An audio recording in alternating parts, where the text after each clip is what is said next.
আজকে আমার মন অনেক খারাপ। তুমি আমাকে অনেক ভালোবাসো দেখে সবাই কত ধরনের কথা বলে। তুমি নাকি বউ পাগল। আচ্ছা, আমাদের সমাজের লোকজন এমন কেন? ইসলামে স্ত্রীকে ভালোবাসা, সম্মান করা ও তার প্রতি দায়িত্বশীল হওয়াকে কখনোই দুর্বলতা বা বউভক্ত বলা হয়নি। বরং ইসলাম এমন স্বামীকেই উত্তম মানুষ হিসেবে ঘোষণা করেছে। রাসূলুল্লাহ বলেছেন, তোমাদের মধ্যে সে ব্যক্তিই উত্তম যে তার পরিবারের কাছে উত্তম।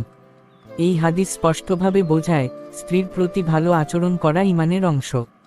একজন স্বামী যখন স্ত্রীর হক আদায় করে, তার কষ্ট বোঝে, সম্মান দেয় এবং ভালোবাসা প্রকাশ করে, তখন সে আল্লাহর সন্তুষ্টির পথে এগিয়ে যায়।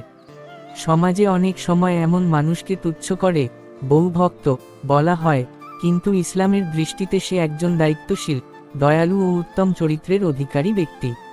স্ত্রীর সঙ্গে নম্রতা, ধৈর্য ও ভালোবাসার সঙ্গে চলা জান্নাতের পথকে সহজ করে।